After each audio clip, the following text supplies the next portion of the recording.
I don't know what we can talk about in this nation without talking about white superiority, honestly. Who defines the meaning of God also defines the relationship between economy and God. African Americans spent $1.3 trillion last year, making us the 16th wealthiest nation in the world. Why have we not turned those riches into wealth to develop our community?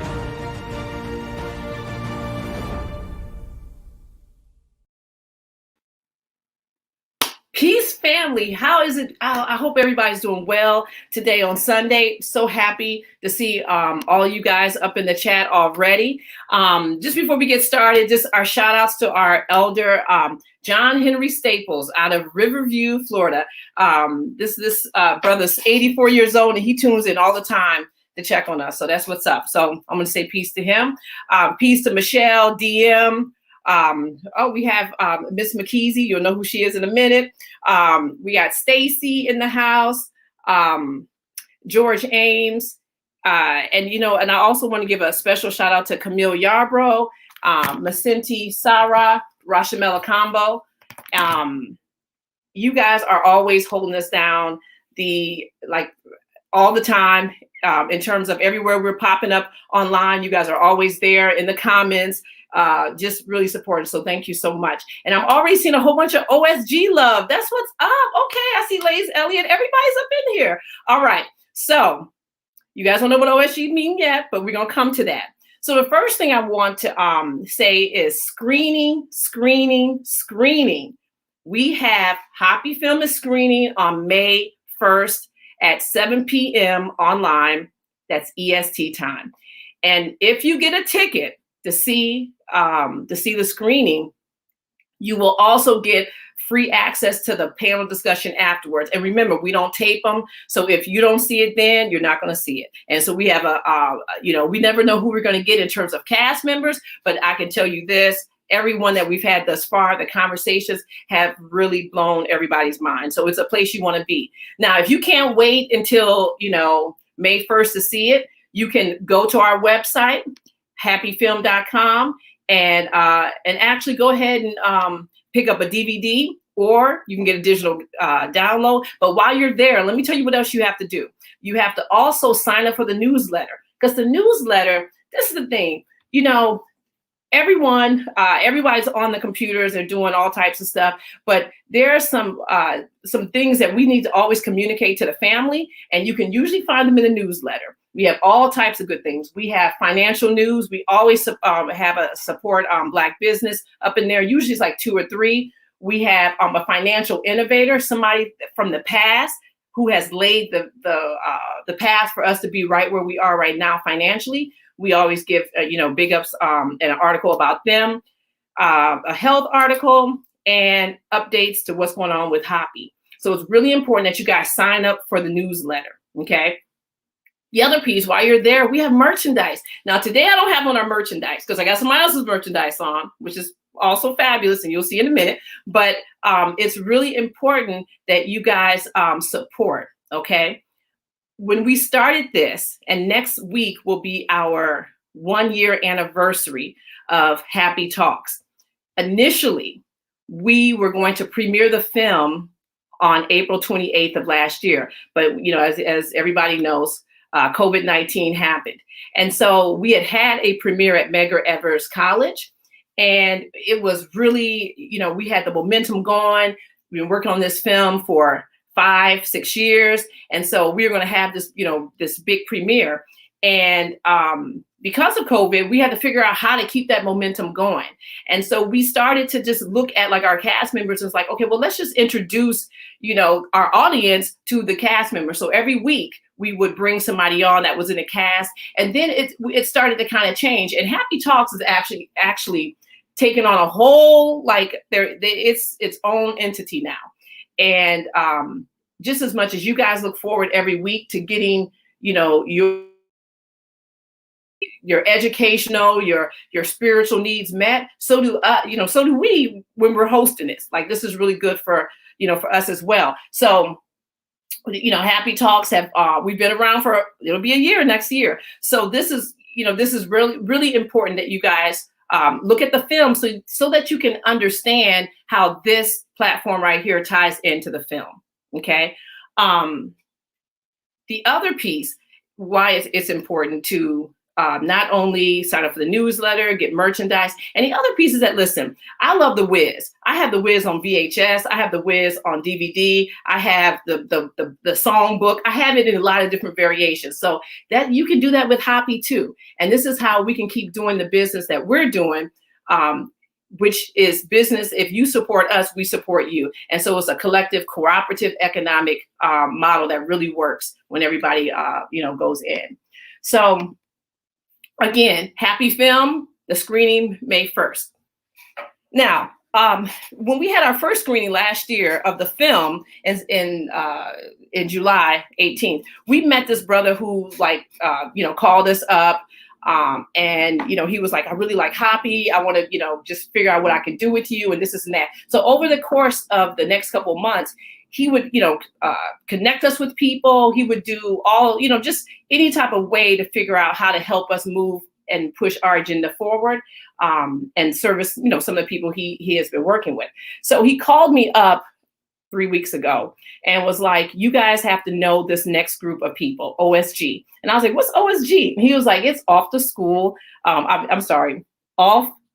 Grounds Coalition. And I was like, okay. And he's like, yeah, they do this call every week. You should just get on. And I was like, okay, I was like, but who are these people? And he's like, oh, they're all like Black principals. I was like, wait, what? Wait. So let's stop. Black principals? Like, how do I not know this? Like, I'm in education, So he's like, no, just get on there and then we'll talk afterwards. I'm like, all right. I got onto, which just happened to be their 1-year anniversary.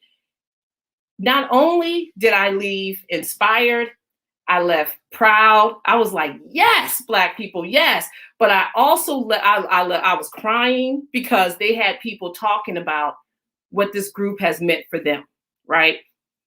And I think that's the thing that touched me the most is that even the chairperson, when he talks about the other people that are in this group, the way the love that he talks about them, the way that he talks about them and how they support each other is just something that we definitely needed in our lives. And I'm so happy that Joel, that's his name, Joel Sylvan, he's the one that put myself and Dennis in contact. And we're going to have another treat when I bring in, we have lots of people. So we have the OSG people, but one of the OSG people is like one of our sons. He's the son of one of our favorite HAPI Talks people. And you'll see when I say his name. Okay. So without further ado, we're going to start bringing these brothers and sister in. Okay. So we're going to first start with, we're going to just do ladies first. Okay. So we have Miss Fia Davis. How you doing, Miss Davis? I am doing well, Felicia. Happy to be here. And I like that ladies first movement. Let's go. Oh, yes. I know. You know what? I was going to sing a little song, but I was like, okay, I'm not ready, sing a little song yet. All right. Then we have Principal Akbar. How you doing? How you doing, Felicia? Fia, Deputy Superintendent, thank you for having us. Yes. Happy to be here. What's up, Ak? Okay. And then we have Dr. Malik Small. So whose son is this? This is Professor Small's son. How you doing, Dr. Malik? I'm great. How are you? Yes, we're doing well. Look, everybody's like, loving you up in here. And then we have the CEO and chairman of OSG, Mr. Dennis McKesey. How you doing? Oh, wait, you got to unmute. I'm well, Felicia. Thank you for having us. By the way, you were about to call me Denise, and you know what? The person in the chat is my wife. Her name is Denise. Yes, I was going to say that. Yes, and you know what? I love it. Let me tell you. And also, everybody, family, we Damon Dash is here. Okay, we're gonna bring him on a little bit later, but he is here in the house as well. Okay. Yes, Miss Denise McKesey. That's what's up. And that's why I keep saying it's like, because I know behind every good man there is a woman. 110% on that one. You got that right. And by the way, Felicia, that's a nice hoodie you're wearing right there. That's nice. That's nice. Yes. You got going on. Yeah. So family, let me tell you. So when I got on this call, and anybody can get on the call. It's on their website. Let me put it on their website. So I get onto the call and I'm just looking around. I was like, why does everybody have this blue hoodie? And I started kind of like feeling away. And so, and this 1 year anniversary that they had, that was fun. That was phenomenal. Y'all brought out Ralph McDaniels. I was like, what? And I was just thinking about the old video, the video box days. You guys had everybody up in the house. But yes, let me show everyone my hoodie right there. I like it. Yeah, so I feel official now. Excellent. You got a wrap. Yeah. So, so let's get started, guys. So we're going to start with you, Miss Davis. I just want everyone just go around, just talk a little bit about just who you are, like the position you have in education, and then we'll start with some really good questions. Thank you, Felicia. So I am Fia Davis. I've been an educator, an actor, a singer, a performer. I've been an educator for, I think this is my 26th year. When OSG started, as the pandemic started, I was still a principal. And my OSG family, I called Dennis and I said, I think I'm ready to take my impact to the next level. And I was afraid, but we have to do the things that God sends us to do. And I called Dennis and he said, jump out the window and do it. And so I now serve as deputy superintendent in New York City in one of, if not the largest district in New York City. Happy to be here. Yes, happy to have you. Yes, the boogie down. All right. All right. Baby. Yes. Okay, Principal Akbar. Okay, again, I'm Principal Akbar from Newark, New Jersey. So I'm from the other side, west side. This is my high school. Met Dennis over a year ago. He's been my brother ever since. Fia, Malik, and of course, big bro Damon Dash. They just been family. Got worldwide recognition for being on Ellen twice, for opening up a school laundromat for kids that didn't have it. Oprah came to the building, and the rest is history. But more importantly, now I have a coalition of people that are like-minded individuals that push me to be more than I can be, and that's what I become. So I heard Fia say that she's like a rapper, an actor. What she said, singer. I'm like, all right, an actor. Excuse me. So now I'm an author. A forthcoming book focused on the love. Hats off to Dennis and Denise for making that dream come to reality, and I look forward to all the possibilities that that me and my team is going to bring through. Yeah, I watched the Ellen. I remember watching 2 years ago, so this is so wild that we're sitting here. But I was like in tears still watching that show. Like, that's what's up, and the fact that you just kept calling all the kids babies. I love that. But we're gonna come back because we gotta talk about that. All right, Dr. Small. Hotep, good evening. Dr. Malik Andrew Small. I'm the principal at East New York Middle School of Excellence. September, I'm at 10 years. So I'm looking forward to celebrating that 10-year anniversary. Dennis would add a whole bunch of other things to what I do and things, but I'm not going to mention them.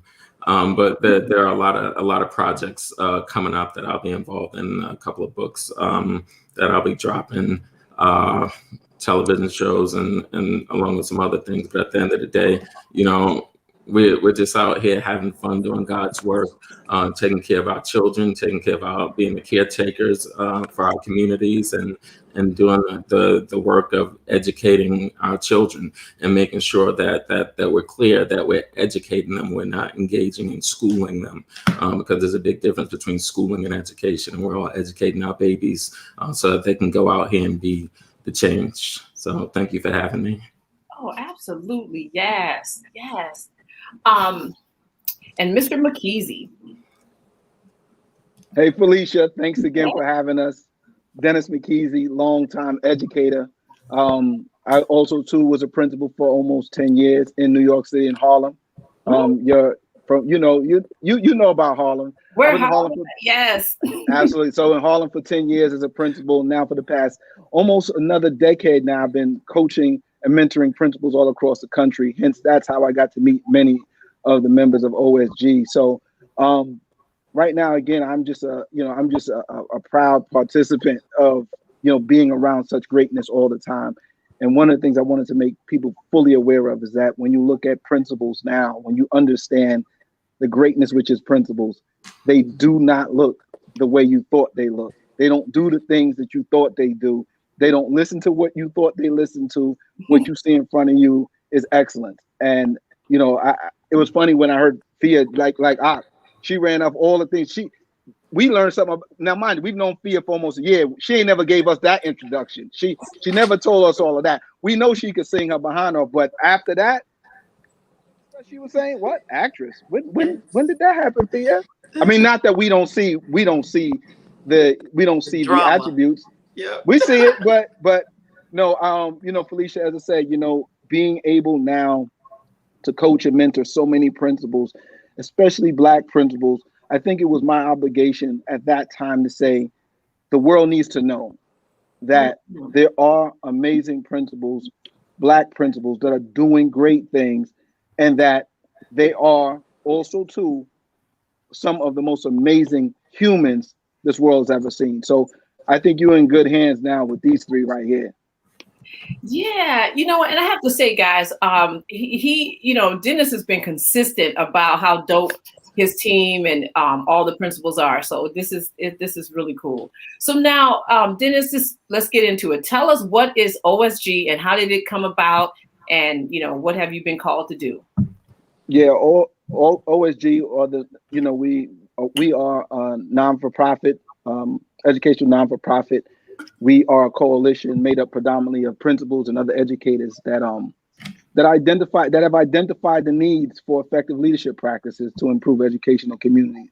And so when we think about the principal, we oftentimes think of them as just someone who's in the school, who's conducting observations of teachers, disciplining children and things like that. But what I've taken it to another level, especially when I was a principal, and recognized that we also serve as community leaders. We have to scan the community to kind of see what the needs are and let's do something about it. So as someone who's kind of spent so much time working with principals from the East Coast to the West Coast to the Midwest, down South, and other places, I recognize that so many of them are doing it, but most of the time you don't hear about it. And so by forming this coalition, I felt there was a need for principals from different cities, different states, to actually share in best practices with one another. So one of the things that I find to be extremely important to understand is that when we talk about urban school reform, it should be connected to equitable community development. It has to be, right? And when you're talking about connecting those two, the principal happens to be one of the most integral and probably most pivotal people involved in that process.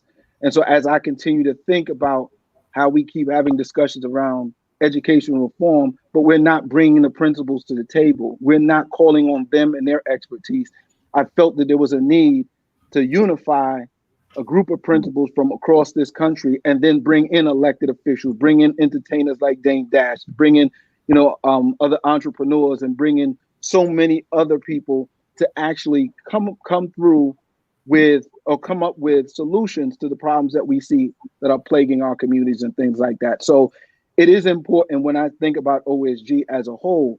It's basically something that, I could talk to you about it later on, is, just the formation of something so intense and so amazing, but being able to say that as a coalition, we're about, as Dame would say, about that action. We're not just going to talk about the problems no more. We're not going to talk about food insecurities and do nothing about it. We're not going to talk about families that are in need of financial literacy, conversations and not do something about it. We're not going to sit back any longer and just continue to allow these problems to continue in the communities without trying to do something about it. So that's really OSG as a whole. And it just so happens that, as principals and as a former principal in Harlem, that was a big focus for me, which is community development and community improvement. And so when I think about principals, they do it and don't even know they're doing it. Yeah. So now we just call it out for what it is. And so when you hear from these other three amazing, and Felicia, I'll say this before I shut my mouth, is I could have brought any members of OSG and you would hear the same answers, because we're really about that work. We're not just going to talk about it anymore. We're going to get out there and do some work. And so you'll hear a little bit more from them and from Damon Dash about some of the work that we're currently doing.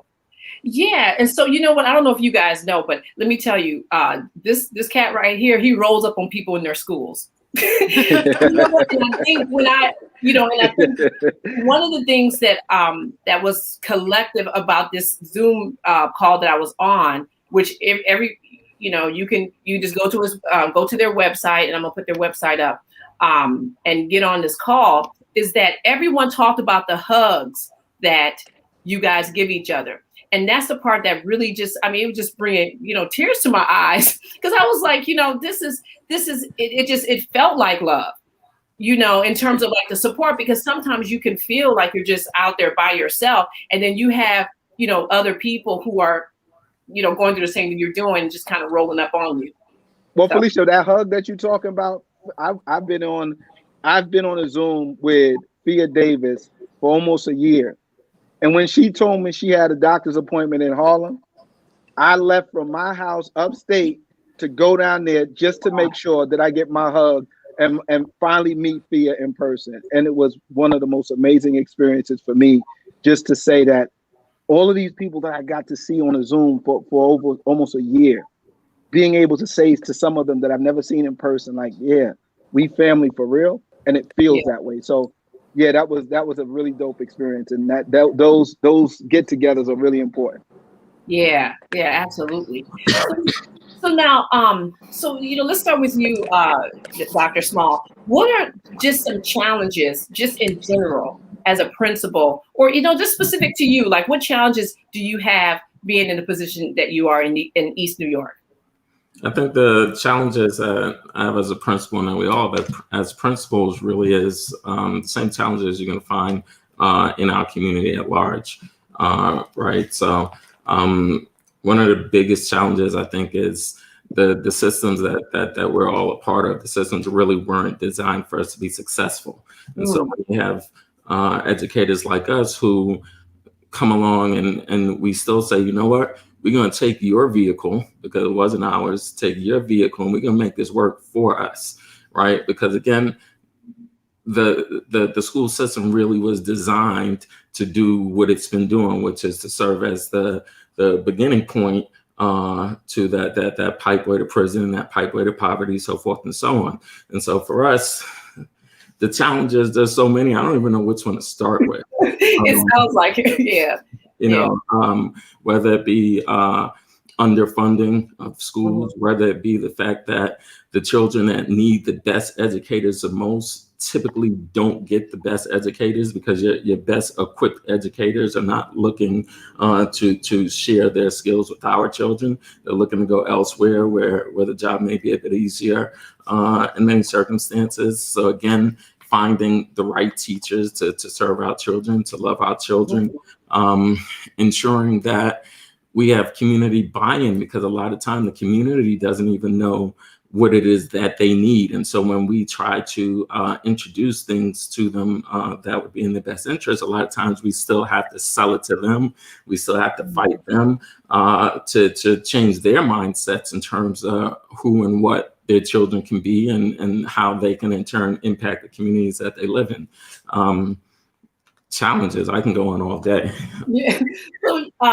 So Principal Akbar, and thank you, Dr. Small. So Principal Akbar, when you saw this going on with the young woman who, one of your students that was homeless, and you were like, okay, I got to do something with, starting this laundry center. Did you, I'm trying not to say Professor Small, because I'm so used to calling you, calling your dad. But this, what Dr. Small was talking about in terms of like the challenges, like what was your biggest challenge in getting that together, that laundry room, the first one? So I think one of the things that, us as educators, we get wrapped up in, I want to say, complain about what we don't have. Right? Our kids can't wait on policies to change. They can't wait on you to get that funding. They need you right now. So if I can sit there and say, woe was me, nothing is going to happen. So I said the best way to do it was, reach out to my alumni, anybody, listen, I need to get some washers and dryers. And I thought it would be that simple. And it wasn't, because like Malik said, there's other things that come up. So then I got money. I got $20,000 from my alumni in PSE&G, and I was ready to go to Lowe's and Home Depot and buy them out, right? Yeah. And the bureaucracy came into play. Oh, you got to get the tradesmen of this. You got to get the architects that. Then they said it's going to be $300,000. So while I'm waiting for them to help me out, my kids still were going out. Now it became bullying. Now it became fights. Now it became all of these things. So I had to come up with a way. And one of the ways was find a place that vented out. And then it happened to be my football team. They had a wash and dryer top and load combo, and I just kicked them out, and I put that in there. But there's always another barrier. Like Malik said, it's doing what it was supposed to do. Because every time I thought I was winning, they put another barrier in front. But again, I can't complain, because I'm gonna send all the class of 2021 out there without these resources. I can't wait on them. So what I do is I control what I can control. You know what I mean? Other than that, I don't make my kids victims. I make them victors. And that's when we move like that. How can we lose? And that's what we've been doing. And now I'm so happy to have this like-minded team around me, because now when we win, we all win. You know what I mean? And my kids are seeing that we making this Black Excellent look dope the way it's supposed to. Like these hoodies we got on. Shout out to the team on that. But that's what it is, man. It's basically giving hope to the hopeless and letting our kids know that there's other ways to get out besides rap, selling crack, or being an athlete. And that's it, because we all doing pretty good, and we fly while we doing it. So that's what I'm about. Absolutely. Absolutely. So, Miss Davis, which, brings me, because you're like in a unique position in terms of being a superintendent. So how do you try to push things forward to make sure that these principals, that all your schools get what they need? So Felicia, I'll tell you, when OSG started, I was a principal. So I've only served as deputy superintendent for a year. Literally during the pandemic, I stepped into this promotion. But it's interesting when you ask about challenges, and I was listening to Dr. Malik, Dennis, and Akbar. When I saw Akbar on TV years ago, I wondered two things. One, why didn't I know him? Because that was clearly my tribe. And two, why didn't I think of that? Why didn't I think of putting the laundry in the school? And so I was inspired by it. But this OSG coalition is about holding each other up. But connected to my work as a deputy superintendent is also about standing in service to principals. So if we want our principals to show up for children, to be about our babies, then as a leader of a district, I have to be in partnership with supporting them and making sure that the trauma-informed education that children need right now also should be the trauma-informed education that principals are getting, and that there is a place and a space for coaching and evaluation for principals. And so it is unique, but I think that OSG keeps me grounded. There is a place where I know that there are principals who stand in service to excellence, as I did as a principal, as I did, as I do as a deputy. But also it allows me to really hear the struggles that principals are having, and to never forget the struggles that sometimes the policy does not match the need for children, and we have to find a way, which is what Akbar was talking about. Yeah, so just being, I'm an occupational therapist. I work in New York City schools as a private therapist, all of that stuff. But as a parent, though, when I walk into a building, and I'm so happy if I see, I say, oh my God, the principal's Black. Yes.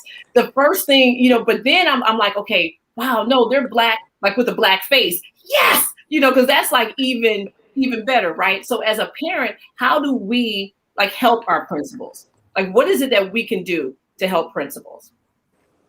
Well, I would just jump in there real quick, and Felicia, and saying do exactly what you said. Walk into the building. First, go in there, meet the principal, spend time with the principal, figure out how you can bring your resources from within the community and from your occupation into the school to support the principal. So I think oftentimes we look for these grandiose ideas as to how to fix a problem. And a lot of it is just simply communicating with one another, just simply going to the person that you feel it brings value to your child and to the community and say, how can I help? So I think oftentimes we just spend so much time trying to be so sophisticated and eloquent in our speech about things that we just don't get to the grit of it. Shout out to April Leon, the principal who talks grit in Coney Island. Same thing, right? at the end of the day, when we talk about it, it's really just about getting the work done. Like this, we can't talk about problems that existed 50 years ago with people who were around 50 years ago and didn't fix the problem. Yeah. Like, what are we talking about? Let's fix the problem now. So I most certainly believe that this conversation about parents and bringing parents into the conversation is important, but parents got to feel that they are obligated to walk into the building as well and be able to partner with the school and the principal. Yeah, no, absolutely. Felicia, may I add to that? Yeah. I think it's also important for principals to know that parents have to feel welcome. And certainly we're in a different climate. And so you might need to create a welcoming space virtually, but parents have to feel welcome, like their voice, their opinions, and even their struggles are welcome. And that community school idea that many of my colleagues here will talk about is connected to making parents feel welcome. And then the work for parents is to be allies and advocates, be in partnership with principals. That's how they can help. And I'm gonna one more thing. Go ahead. Because before I got into education, I worked in business and finance. And so the idea of clients, the idea of investment and growth is the way I like to talk about the relationship between schools and parents. See, principals have to understand that parents are the clients and their children are the investment. And it's up to us to ensure that the parents get a return on that investment, right? And so not only welcoming parents and respecting parents, but parents need to feel valued, right? Oftentimes in the communities that we serve, parents come in and there's already an alienation there because a lot of time principals and people who work in the school business represent to our parents something that either they didn't attain or couldn't attain, and it kind of creates a rift, right? And so if you don't automatically understand that every parent that we serve intrinsically has some value, they must be valued, they must know how important they are, and that relationship then will become one that's that's reciprocal. And so valuing and respecting parents in the same way that we should value and respect the children that we're serving, and really building those close relationships and bonds. When I do when my parents first come to my school for the first time, I'm a middle school person, so when they come in 6th grade, I let them know we're family. And we're going to be family. There's going to be times where we don't agree. There's going to be times where we might yell and scream at each other. But at the end of the day, we're still family, and we're going to work through it together as a family. And I also have them know, if you're going to put your child in my school, you got to understand the minute you drop them off, your child is not yours. They're mine, right? And you can have them back at the end of the day, but they are mine. And they need to understand that, because they need to ensure that the children understand that every woman and every man in the school then becomes their parents during the time space that we have them. And so if you're working on that type of communal kind of approach and relationship to schooling, and not having a separation between schooling and parenting, because they're the same thing. I became a better teacher when I had a son, and I became a better father when I became a teacher, right? And so understanding that relationship and really living and walking and breathing in what those relationships entail. Yeah, no, absolutely. I wanted to bring in the 5th person in this conversation, just so we can just talk a little bit about just like the explosion of OSG. So I wanted to bring in Mr. Damon Dash, since I see his little head pop up there, because we're so excited for him to be part of it. This is super cool. Hey, Dash. And he's a baby. Congratulations. Let us see Dusko. You're muted. Oh, you're muted. Okay, there we go. They just got up. Hi, Dusko. Let me tell you, I've been seeing Dusko everywhere. He's everywhere. He's everywhere I'm at. Everywhere. Yeah. Okay, so thank you for because I know you have another thing that you have to get to. So just tell me, how did you even come to get with this group? Like, how was that connection made? So my man Lays called me, or my brother Lays rather. We had I've known him for a long time, since the beginning of being in the music business, and then we ended up working together with Rockefeller. I signed MOP, and we remained friends. We boxed together, all that type of stuff. So he's the kind of cat, if he texts me, regardless, just out of respect, I'm going to show up. And he had texted me about a Zoom. I didn't really read it. I'm just like, when and where, you know what I mean? And, I showed up, and when I got there, unexpectedly, I saw like 90 Black principals, and I didn't even know one existed. I wasn't told that. And, when because I've always had my problems with education, and, what it prepares us for me, it prepares you to have debt, to have a job. And the only other alternative to break a social class is to be entertainment. It doesn't teach you how to be an entrepreneur. Doesn't teach you how to be self-sustainable, how to farm, how to pay taxes, how to do politics.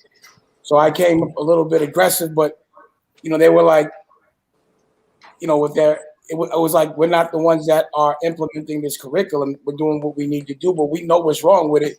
We're ready to change it. And automatically I saw what they had been doing for children when people were not paying them.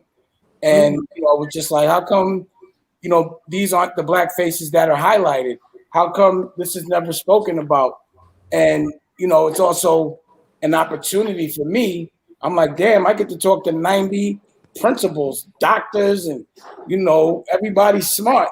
And I'm not used to talking to so many smart people that care, that don't hate when their friends win, that know how to look at it like when your friends win, we all win, and want to support and all that.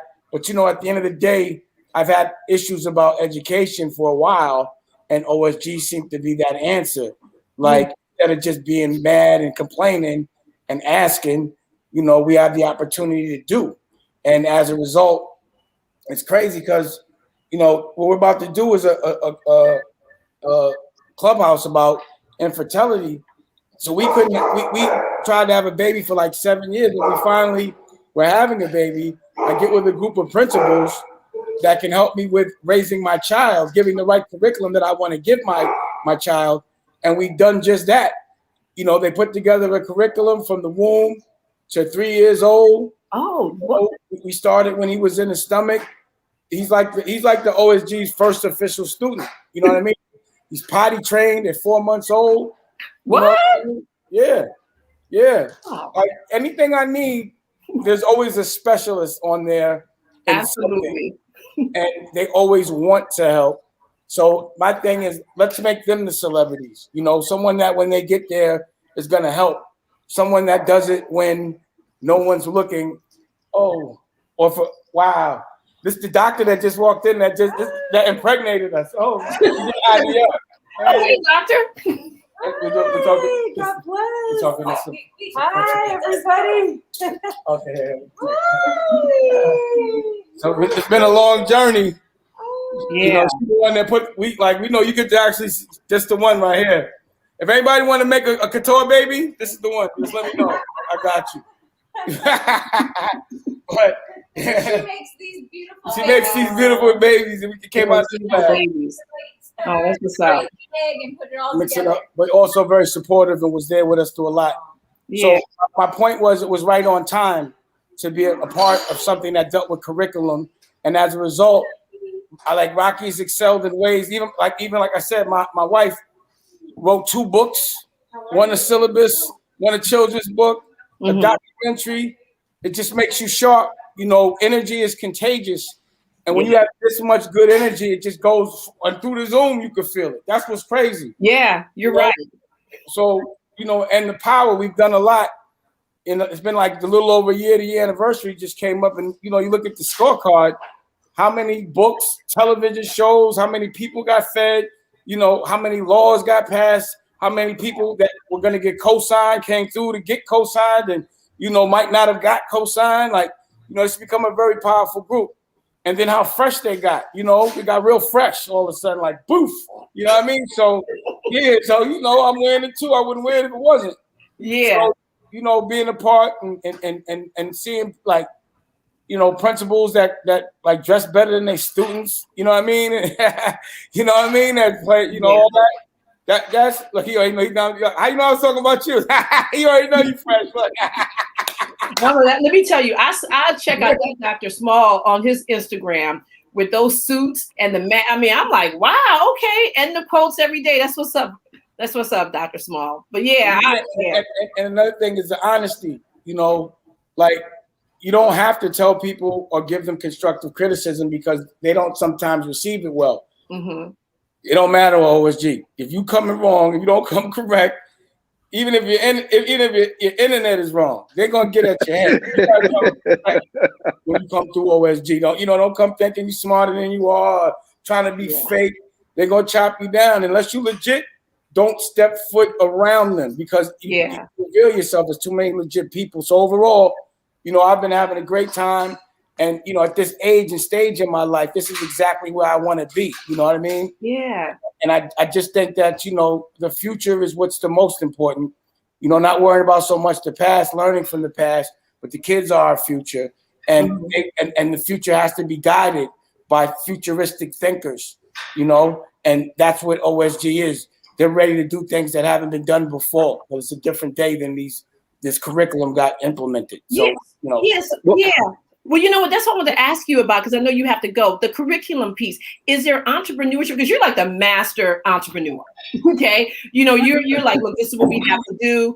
And that's definitely we actually have family. We have a show coming on next week that we're doing a deep dive into 4 businesses. They're going to come on and talk about entrepreneurship.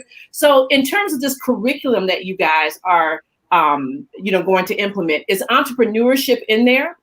Absolutely. Okay.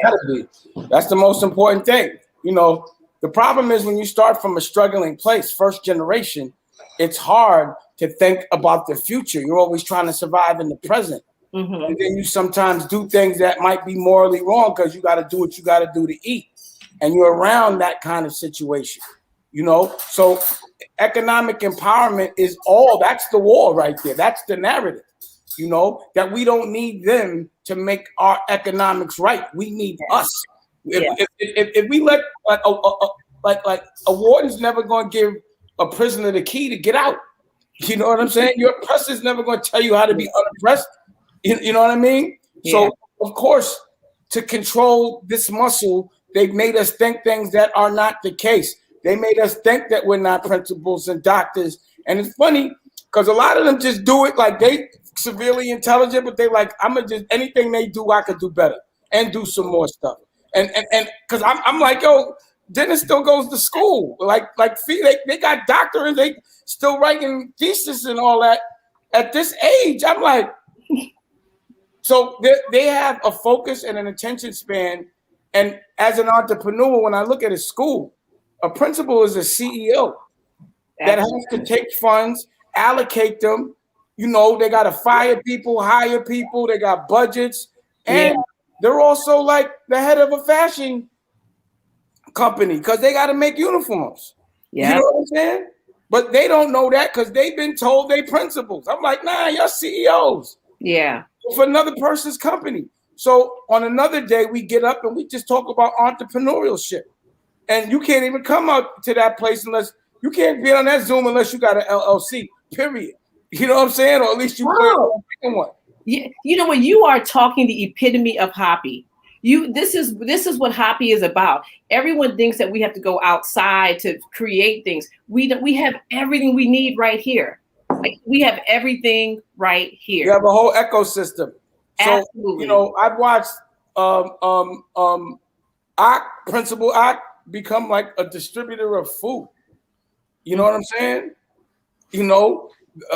A studio owner, like making a studio, curating art, being a basketball coach for a championship team and designing the jackets, the coats, and the unis. You know what I'm saying? Don't forget the hot sauce. Don't forget the hot sauce, Dame. Yeah, he sell hot sauce. He sell hot sauce, make books. So again, he should be celebrated. He should be the celebrity.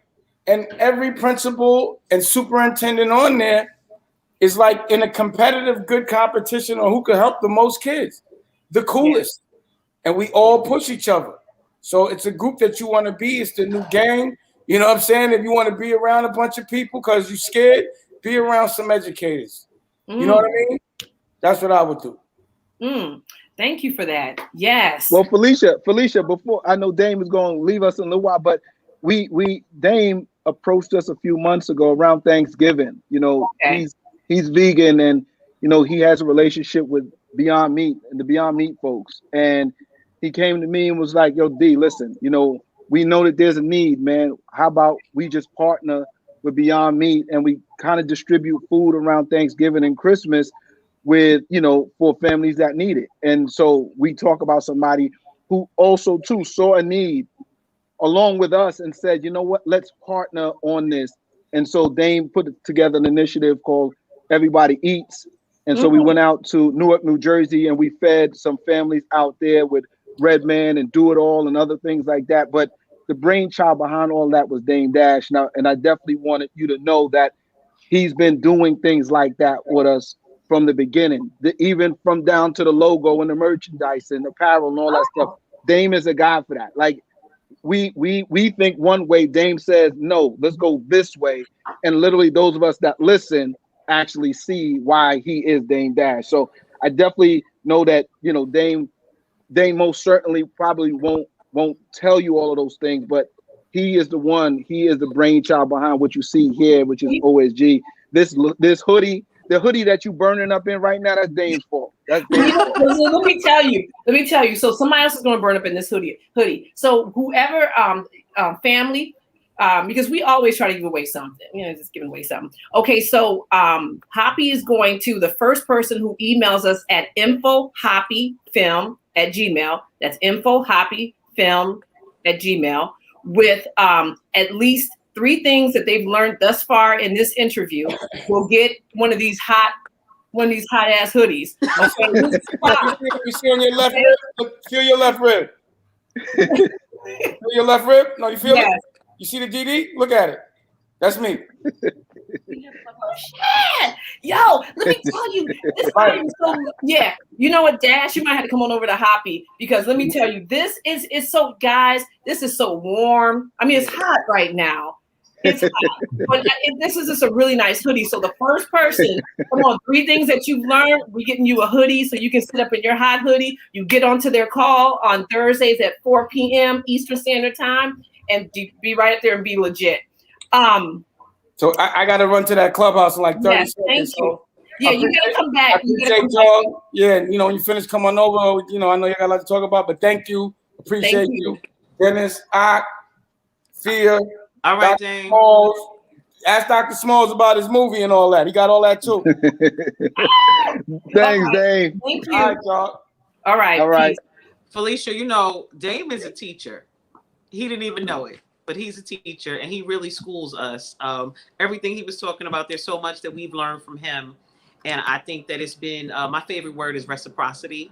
And so I think that Dame's relationship to OSG, our relationship to each other, is really reciprocity, a living example. My quote on IG a couple of days ago was a Dame Dash quote. And he said to us, failure is just information. Turn it into love and let it fuel your success. Yeah. That's powerful.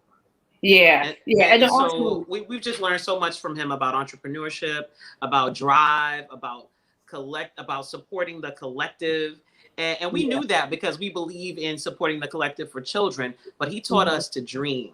What are our selfish dreams? The things that we want to do to elevate who we are, to feed our souls so that we continue to pour into the children who we serve. Yeah, you know, Felicia. Yeah, you're right. So you were talking about before Dame came on, just about parents, right? And how important parents are to this process. And Dame, most of us has been with Dame and Rocky throughout the majority of this process of, you know, birth with Dusko. Like we were there through some of the roughest times with them, and then to be able to say that we, you know, that he's part of the family means a lot to us. And so when you think about what Dame did, Dame's asked a lot of questions. Dame wants to know because he wants Dusko to have the best in everything that he does. So I think when you have, you know, principals that are willing to share as we are willing to share, educators that are willing to share, we obviously get to see that education isn't a silo. It isn't something that stands by itself. Like most people are parents. You know one child or another that the things that we say can impact. So I say that what makes OSG so unique in this way is because we deal with what's most important, which is young people. Like we could talk about a lot of stuff, a lot of things we talk about in terms of our own selfish dreams and things like that. But none of us here, none of us at OSG, none of us are above talking about what's important, what's most important, which are young people, or Akbar call it his babies. Yeah. So you know what? And let me take a quick little commercial break. And I see your friend is here as well. So guys, please go to HAPIFilm.com and get your tickets. We have our screening of our documentary on May 1st. May 1st, 7 p.m. Eastern time. Please make sure you guys are in the house for that. It's going to be fabulous. We have an excellent talk back that's going to happen afterwards. If you can't wait, you can get your DVD copy, your digital download by going to our website. Sign up for the newsletter. Okay. One more thing. Something else I want to just kind of add on to really just ask this question. So, because I'm walking myself through, now I'm just talking straight as a lens of like a parent, trying to make sure that my kid is educated the best way I possibly can. So you guys are talking about this curriculum. What does this curriculum look like that you guys have created? So wait, it's already created, you're just getting ready to implement it, or where's that in the process? Well, I'll say this. So when Dame approached us about ways in which he could best educate his son, he turned to us and say, guys, listen, I want to give Dusko everything that he needs educationally to be successful. And what he did was he teamed up with a few of us, and one in particular, Anisha Jacko, Principal Jacko, we call her Principal Pearls in OSG. She was the one who decided to step up and help Dame and Rocky with the formation of a curriculum that will encompass educating, children from birth all the way to 3 years old. Now, one of the things that we know about Jacko, she has an extensive background in early childhood, so she understands the developmental process of young children and things like that. So her being able to sit with Rocky and Dame and Dusko through a Zoom, like she's never met them in person. It's all been through a Zoom. Yeah. And when Dame says that Dusko is potty trained at 4 months old, these are the things that happen when you get people like Anisha Jacko, Principal Jacko, who's able to provide that kind of resource for them. And then to see all the things that Dusko was doing, we know a lot of that has to do with him being involved. Dame always having him in front of us on OSG, the meetups on Thursday, but also too, anytime he can bring Dusko and Rocky and his family around to learn something about the developmental process, he does so. And so that curriculum is currently being constructed as we speak. It's something that we didn't really think too much about. It was just something that we thought there was a need for at that time. And I'm pretty certain with all the bandwidth that we got in this room and with OSG, we could do a curriculum for anything that's needed. But it's just important to know that we just do this organically. And so we didn't think about it by way of curriculum or anything like that. We just knew Dame had a question, Rocky had a question, Dusko needed us, and this is what we did. And again, shout out to Principal Pearls, Anisha Jacko. Okay. So one of the things I was thinking about when you're talking about this 0 to 3, in you guys' respective schools, have you, in terms of are your curriculums that you have in place right now, are they African centered? Anybody? You're talking Dr. Malik's language right now. Come on in here, Dr. Malik. Yeah, are they African? Again, we do have control over certain parts of the curriculum. So, you really can't speak curriculum holistically because you have all of these separate curriculums, right? So you're reading curriculum that's in our district, implemented by the district. Math, same thing with math.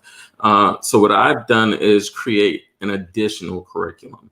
And we're actually in the process of rewriting it. So every student in my school, and I'm a middle school, 6th, 7th, and 8th grade, every student at least twice a week takes a course called Africology. And so,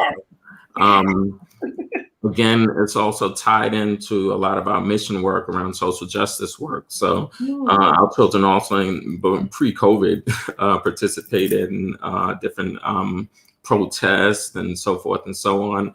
We tie it into our arts curriculum. So if you come to our school, you'll see art around the entire building. And we just did a exterior piece that we're going to showcase soon called Black Lives Inspire. But the artwork on every wall in the school is African artwork.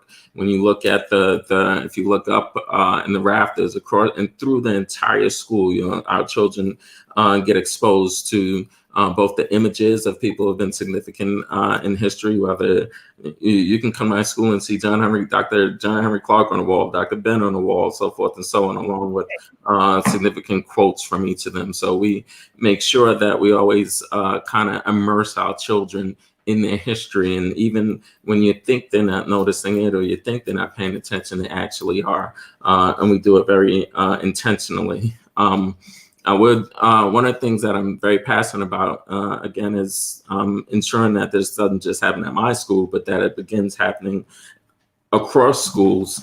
And on the state level, one of the things I want to advocate for is that there are actually standards put in place to ensure that principals can be held accountable for ensuring that these culturally responsive curriculums and things are being implemented in school. So it's still a fight. It's a conversation that's had outside of conversation. You don't see a lot of policy traction around it. But again, we've been doing it at my school for as long as I can remember. Before I was a principal, when I worked in charter, I ensured that we had a African-centered curriculum in place there. Is this something I believe in? And no matter what conversation I'm involved in, it's the one conversation that I ensure gets lifted. Yeah. Oh, yeah, absolutely. You got to bring HAPI. We got to come out to East New York so your kids can see HAPI, because HAPI, it's about reciprocity. That's what, the river, it overflowed. This. There's a beautiful picture you have as a little one that you posted. Maybe I can't remember, like maybe a couple months ago, of you in Africa with Dr. Jeffries. Right. Which, Dr. Jeffries, Dr. Leonard Jeffries, for you guys that don't know, he's also in our film. Yes.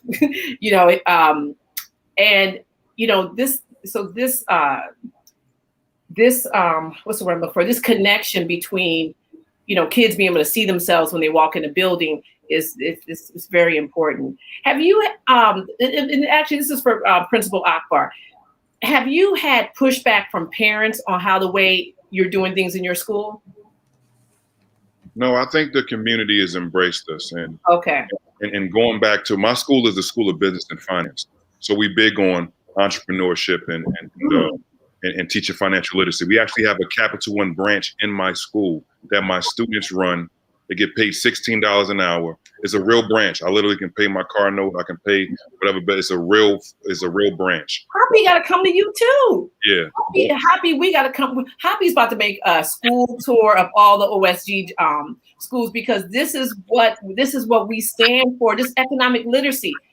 Okay, I'm sorry. Go ahead. I just got excited. No. So I was saying, so even though I'm not the business guy, right? I'm not the business mindset, right? I know that the kid who family owns the bodega, they're exposed to the family business. So just being part of the family, you know how to stock the shelves, you know how to do supply chains management, cash register, customer service. So I said, if I can make Westside High School the family business, I can teach kids. So we have the 5 pathways, right? So the one is the entrepreneurship pathway. That's for my guys that think out of the box. And I'm gonna go quick, Felicia. I don't want to take everybody's time, right? But those are for the thinkers. And we have something called virtual enterprises where they work with kids from all over other countries, and they create this, like similar to The Sims, this e-commerce of all virtual moving back. You're a CEO, Shark Tank, we give you the funding, you lose this and that. So it shows those kids how to be entrepreneurs, right? So that's for my thinkers. Then you got the finance people. That's another one. We have a junior MBA program, right? So those are for the kids that know how to get the bread. They know know how to, stocks. They know how to, real estate, whatever to get fundraised. They the mouthpiece. So now you got the money. So now that you have the money, you got the idea, you have the money. Now you have to advance manufacture it. We partner with NJIT, and that's with the 3D printing. That's with the,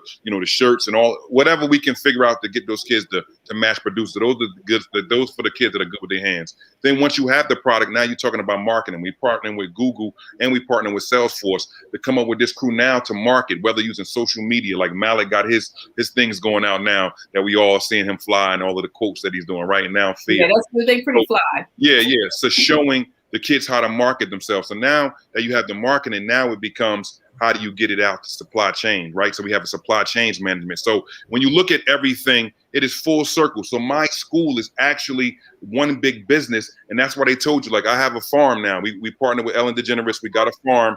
So now I'm making my own hot sauce, chimichurri, sauce. And listen, we have our own website. I'm shameless plug, called westsideave.com. Everything on there, including OSG, whatever we have, like my kids sell it. They get 20% of the money, right? They get 20%. The rest goes back to buy another kid that don't have it, their own item so they can have. And then the rest of the money, we give the money for the LLCs. That's how you create the ecosystem that Dame was talking about. Not to mention Uncle Lay's did Dame Dash Studios in there. I got a bodega. Like we really doing it. Like I really want my school to be a mall and my kids run all of the businesses. Think about that. They don't have to run out there, get all those odd jobs. I'm preparing my kids for the Hunger Games, and that's what I'm ready for. So yeah, that's me. Yeah, oh my God, I'm to move to Jersey. I mentioned somebody who's backstage. He mentioned. What do you think? There he is. There's Mr. Lays Elliott. What's up, Lays? Oh wait, we can't hear you. Wait, I can't hear him. Can you hear us, Lays? Oh, I can't. It's like you sound really low. Is it just me, guys, or can you guys hear him? No, I can't hear him at all. No, you can't. It's his mic. He's using a fancy mic like Small did, like Dr. Malik did earlier. Yeah, it took me a minute to figure that mic out. Yeah, I got you. You know what I'm saying? I had to hook my mic up. You hear me now? There you go. Well, first of all, let me say, model his jacket first. Yeah, well, listen, let me say this. Thank you, HAPI. Sis, you are definitely rocking, and you were rocking the OSG sweatshirt, so I had to one up everybody and throw on the OSG jacket so let everybody see what it is, because OSG be all about stunting. And also we got the Dame Dash Studios joint, we got the MOP logo for my Brownsville's finest, and the raw perspective on the, that's how we do it. Listen, first of all, it's a great platform. Thank you for having me, and I want to just say I don't know why Dennis brought me on here, because the job was being done very well by Fia Davis, Dr. Malik Smalls, and Akbar Cook. You know what I mean? They are amazing people. Well, Felicia, I'll explain why I brought Lays on. Yes. I was just about to ask you. Go ahead. When I thought about, when I came up with the concept of OSG, obviously spoke to my wife about it. I spoke to two principals, Principal Rochelle Hines, Principal Marissa Forrester, and I said, this is what I'm thinking about doing. But I turned to Lays as the person that I felt was going to stand alongside of me and help me to elevate this. And so, as you heard Dame mention earlier, how Dame got introduced to OSG was because of Lays Elliott. Lays reached out to Dame and told Dame, listen, I need you to get on the Zoom. Dame never even questioned it. Dame jumped on because of the man that Lays Elliott is. And so I feel like anytime you see OSG, you should always see Lays Elliott alongside that, because he is the one that I truly believe has helped us to really push our agenda forward, help us to push the narrative forward of who we are and things like that. So he's being real humble, which is rare that he's humble like this. But I wanted the world to know that when you think of OSG, I may be the CEO and founder, but I'm telling you, right next to me is my brother Lays Elliott, who has been extremely instrumental in what we've become. So well, thank you for that, Dean. I'm gonna be real quick when I say this, because this is an amazing show. HAPI, you guys are doing your thing, but let me just say this. I've been in the music business for 35 years. I've professionally been doing well, and I've been breaking bands. I've worked with everybody from Big Daddy Kane to Nice and Smooth to Paz K. I can't even name the names. I don't want to name drop. But let me just say this though, Busta Rhymes, everybody. But let me just say this though. You like that, right? Anyway, let me just say this though. What I found in the entertainment industry was, I call this islands of success, right? You have an island over here, you have an island over there, you have an island over there, but there was no way to coalesce and make that island a continent. Mm-hmm. And the thing is, with OSG, we have the supreme opportunity today to now shape and form the minds and build this coalition and really make our own planet. Which is that way when Dennis talks about, well, like, why didn't y'all fix the problem? Well, you know why? Because we were too busy being islands of success, as opposed to getting together as a crew and then using the, like, you know what? Lays is good at this. Dennis is good at this. Ak is good at this. Fia is great at that. And we pooling our resources for our community. And as opposed to, and listen, I got nothing against protesting. I believe there is a place for that. But as opposed to doing that, we about that action. Shout to Dr. Action. Ask Dr. Riley on YouTube now and Damon Dash Studios. What I'm saying to you is there's a way we can get it done. We about that work. And I want to salute my OSG family, because every one of these guys are the best of the best.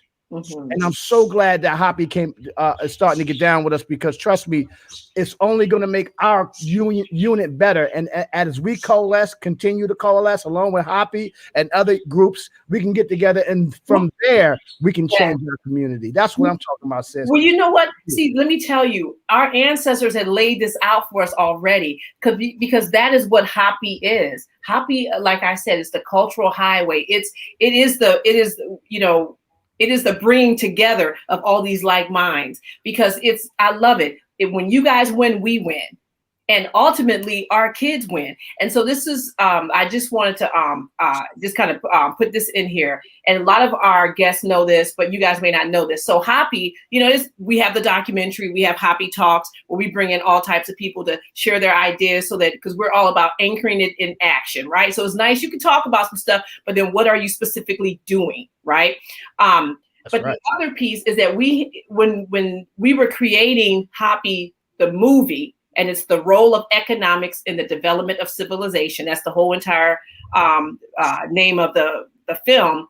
We also created the HAPI movement, which to date has 4 principles. Number 1, love Black people. That's number 1. Number 2, support Black businesses. Number 3, become financially literate. And number 4, teach the youth the truth. So now when I sit here and you guys hear that, it's like you guys are happy. You know what I'm saying? So this is great. And this is the beginning, because we got to have more conversations like this. So, trying to figure out how can I get this question together. When you guys are in the school building, okay, because, I think about my principals, and they're always, when I was younger, they were just always well-dressed. Black principals just know how to just get it in all the time. But when you guys are at predominantly schools, like the school population that you guys have are predominantly Black kids, correct? Correct. Okay. All right. But you guys have principals that are in schools that are not predominantly Black. Are there some? Okay. So yeah. So what type of challenges, what type of challenges are they facing? And is it any different from what you guys are facing in all Black schools? I just want to say one thing before I know Malik gonna do it. The color means anything. The best educators have the best relationships with students. I don't care if you're white, black, brown, green. And sometimes we have a Black or brown person in and doing a disservice to what our kids need just because they think they cool. So let's be clear. I just want to say that, because, like I said, my best teachers come from a different race. But I'll let Malik go in deep on you. I don't know why I got to be like that. Because you're the brainiac. I just know a little birdie told me that you're like brainiac, and they call you cerebral. I don't know where I got that from. I'm just why you got to be telling about business. No, I'm gonna say Akbar's right, and I'm gonna say it almost reluctantly. When I first got into education, I thought that all I had to do was fill a school with people that look like us. But in doing that over a course of many years, I realized people that look like us, they're almost as clueless as the people who don't look like us. Like, so some of the biggest issues I've had around doing the right thing, so to speak, and the use of restorative practices and the implementation of culture responsive education, some of my staunchest advocates have been people that look like us. So Ak is right on a certain level, but the other level is our children still need to see people that look like us. So how do we make that work, right?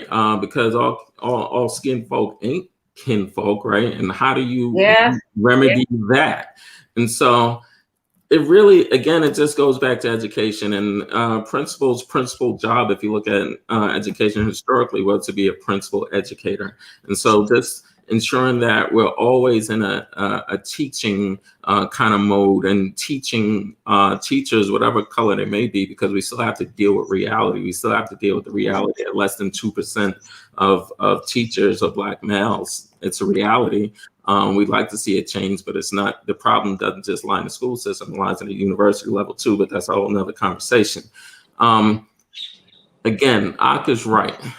We're looking for good teachers. We're looking for teachers who are human. We're looking for teachers, whether you're Black or white, who are staunchly anti-racist, who are staunchly about ensuring that our children have a strong foundation rooted in their culture, rooted in not just academics, but rooted in spiritual health and emotional health, and just really holistically loving. What a book at holistic.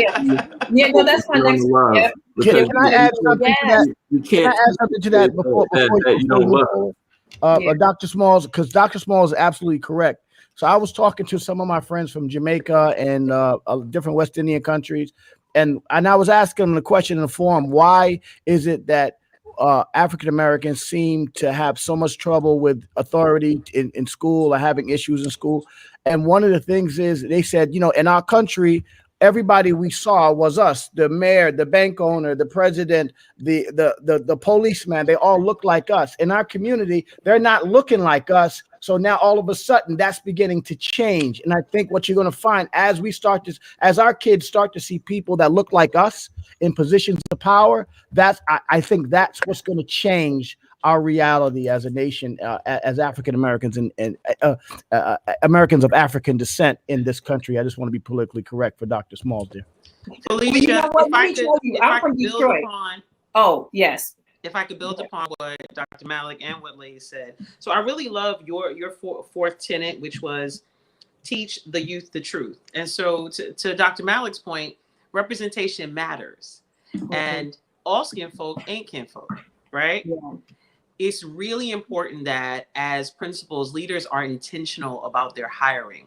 They have to look for anti-racist teachers who will love our children no matter what they look like. And I would even say it's important that they hire teachers who represent a reflection of the world. And so having balance in your school, the people who you put in front of children, you need to know that they love them, and what they don't know, they're going to figure out, and that they're going to stand in service to children, and that they're going to follow your vision. And so if I take a step back in my role with district leadership, we're cultivating equity-focused, anti-racist leaders in my district. That is our work. Say that one more time, Ms. Davis. Equity-focused, anti-racist leaders.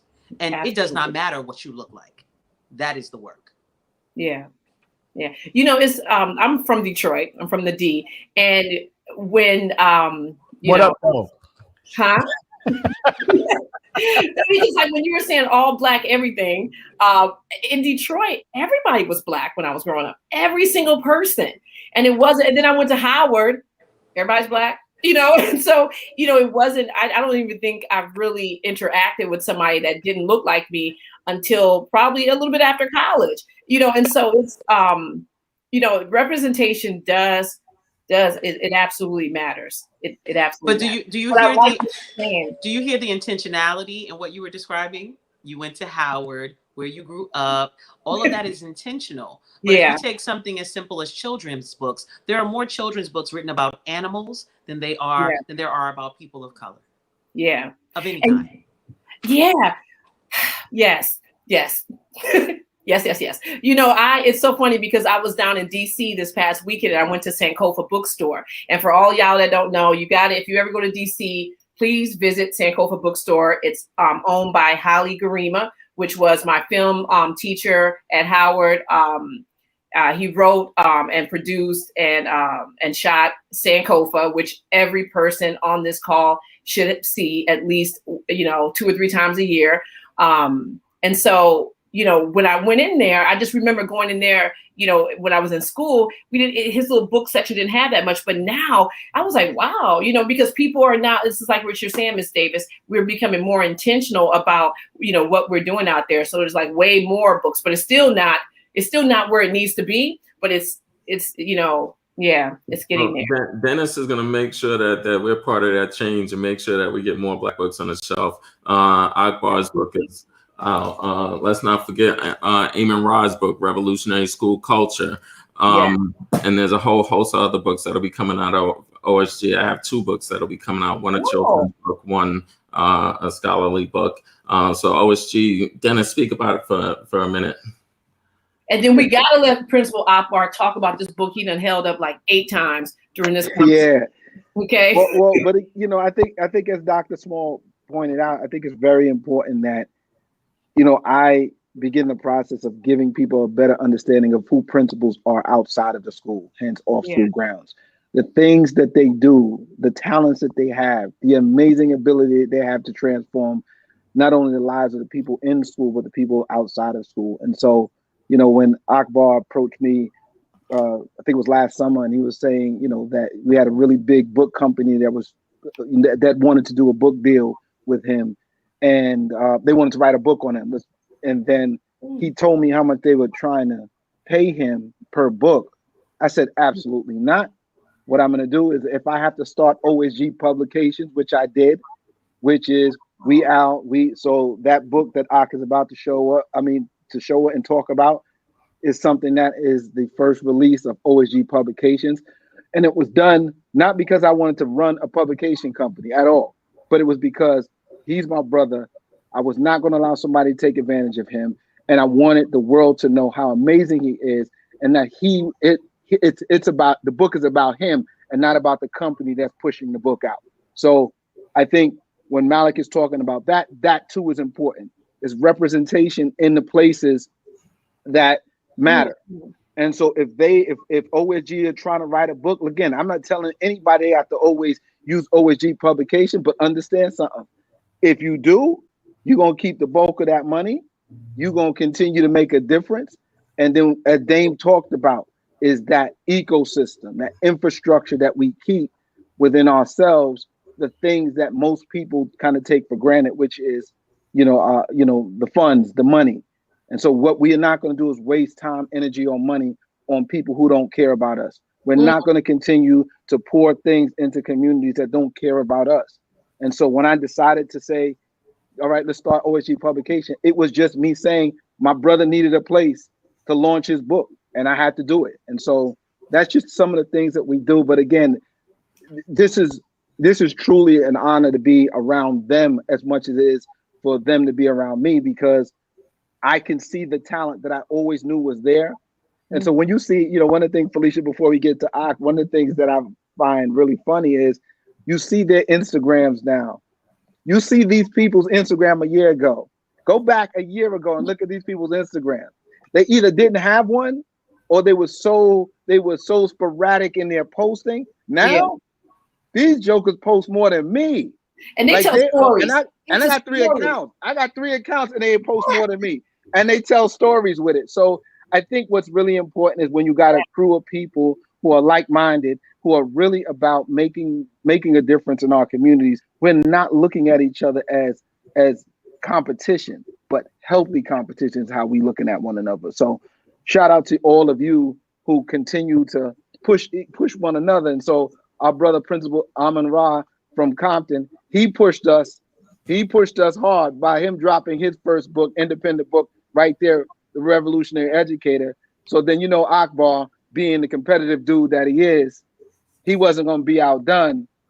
But again, it's all love. So that's what, my brother had to decide, that he was going to drop his first book. And so Ak is now an author of his first book, Focus on the Love. So you can talk about that a little bit, Ak. Yes. And you know what? Before you get started, when you guys are talking about the ecosystem, and you have everything in the ecosystem. So, like in HAPI, we talk about ecology. Actually, Professor Small talks about ecology, right? It's like using, what do you have in your community to then push you forward? Looking at what's, because we have the resources right here. So I'll tell you, we OSG and HAPI, we're so aligned. All right, so Principal Akbar, first of all, you know what? I'm gonna put you on the big screen, okay, with this book and everything. All right, you go ahead. Well, I'm gonna work back here, and I'm gonna get you out here and show us your book and tell us about this book. All right, so Focus on the Love. I first got to give another shout out to my brother Amen Ra. He set the trend. He's a best-selling author. Amazon, Jeff Bezos, known by his first name, Amen Ra, but I want to give him his flowers. He pushed me, Dennis, Lays, Denise, obviously big bro Damon Dash, and the rest of my team. They pushed me in, and I want everybody to know, like, this book was never about me. Like we're selfless educators. We don't want another. It's not a biopic. This is literally how-to for dummies, how to focus on love. Like, I've been in whatever profession and whatever I did, whether it was a robotics coach, whether it was a basketball coach, whether it was the camp counselor. I even cook with love. If I'm cooking oodles and noodles, I'm pouring love into it. I'm gonna make the best oodles and noodles on the planet. And that's all I'm saying.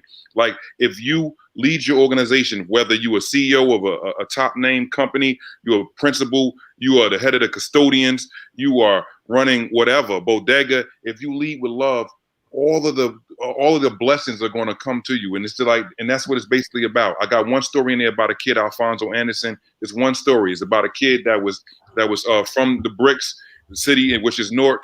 And if we didn't ship him out of there to go furthest away, that kid would have died. So I sent this butt to Cheyenne, Wyoming. I sent a kid from the hood in Newark to Cheyenne, Wyoming. And when I got the call that baby boy is about to come home, his coaches called me and said, Cook, he can't come home. I hopped on a jet. I went not a jet, but I'm getting Damon Dash talking, right? I hopped on a plane, went out there to go see him, and he's the type of kid that will survive anywhere. And I'm like, he don't got no sheets on the bed, no pillows. I'm like, boy, how you even wash clothes? He said, Cook, I just go to the laundromat and ask people, can I throw an item in? Like, he's a survivor, right? I couldn't let that baby come home, man. So, poured into him, came back, keep checking, gave them jobs. Like, this is what I'm talking about. Focus on the love. Like, I'm not teaching my kids to just get that diploma. That's just wall art. I'm teaching my kids to get to a living wage. So how dare I forget him now that he need me most? That baby right now is at a historically black college in Oklahoma City right now, looking to become an educator. And I'm gonna hire that baby to come back, and then I'm gonna pass him the keys to my basketball car and let him do it. But that's what I'm talking about, going beyond the call of duty. And again, I'm not preaching. That's only one story. The rest is just talking about love and how it can manifest in so many different things. And I always live by the two things. You give your time, your talent, and your treasures. And they say a candle a candle doesn't lose its flame by lighting other candles. So if you keep doing that, that's what's going to happen. So that's what this book is about. It's lighting other candles. And listen, it'll be out soon. Like, I know Dennis want to drop it right now, but we're working on something real big, Felicia. So I can't do it right now. Oh, okay. Well, whatever it is, you got to come back. You got to come back to HAPI Talks and talk about it. Yes, ma'am. Whatever it is, you got to come back here and let us know about it. Salute to Amen Ra, bestseller. I'm coming for you, baby. Wow, that's what's up. So now, okay, so tell me about I think Dr. Malik, because before Dane got off, he talked about he said something about TV shows and you. So what listen, I have to tell you, when I look at your Instagram and you're posing like GQ, I'm like, wow, who is this brother right here? And now you're sitting on the Zoom, you're so modest, you just kind of laid back. It's just like, I'm thinking of like a fedora, the man. I'm like, how many outfits does this man have? But anyway, go ahead. You're going to get me in trouble. First of all, I hate taking pictures. I can't stand it. Every time you see a picture, it took me like 30 pictures to get it right.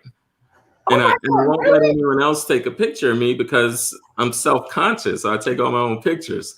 And it takes time. It's a whole ordeal.